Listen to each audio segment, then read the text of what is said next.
আসসালামু আলাইকুম। তো ভাই সাহেব হল চাচা হল আসন্যবালা খাইছন্যি বাদ আর আফা হলতে দিলাইবা কমেন্ট বাড়িঘরের সংবাদ। আইজ আমরা আমাদের R15 তারে লইয়া আইলাম সুন্দরপুর বাজারের ওই গরুর হাটে। আপনারা আবার ভাবিলেই না যে ওখান মোটর সাইকেল, ওখান কিন্তু আমার বাতিজার বাঙ্গারি বাইসাইকেল। যাই হোক, অনেক কথা কইলিলাম। ওখান দেখুক আপনারা রাস্তার দুই পাশে সারিবদ্ধভাবে গরুগুলাকে কত সুন্দর করিয়া রাখা হয়েছে। হাটর দুই পাশের সৌন্দর্য দেখিয়া আমি অনেক মুগ্ধ। মধ্যখানে আবার মানুষের হাট, ও না সরি, মধ্যখানে আবার ক্রেতাদের হাট। মানে হইল গিয়া যারা গরু কিনবা তারা মধ্যখান দিয়া আর্তাছেন কত সুন্দরভাবে। তো আমরা এক পর্যায়ে যাইতে যাইতে বাজারের শেষ মাথার যাওয়ার চেষ্টায় আমাদের কেওয়াসাকি নিনজা টান ফুটাইতে পাররান আমার বাতি যায়। ও ফেটেল মারিয়া মারিয়া আমরা চলে আইলাম মধ্য বাজারে।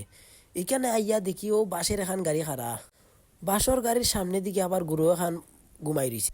আমি ভাবছি যে গুরু ওখান থেকে নাকি গাড়ি বাড়ি মারছে। ও সামনে গিয়া দেখি না, গাড়ির কোনো সমস্যা নাই, গুরু ঘুমানোর কারণে গাড়িটাও আটকা রয়েছে।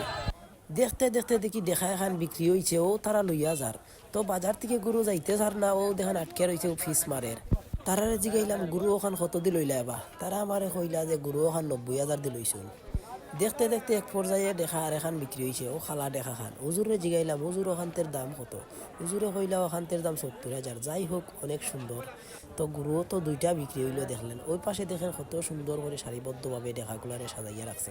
আমার কাছেও অনেক সুন্দর লাগছে। আপনাদের কাছে কেমন লাগছে?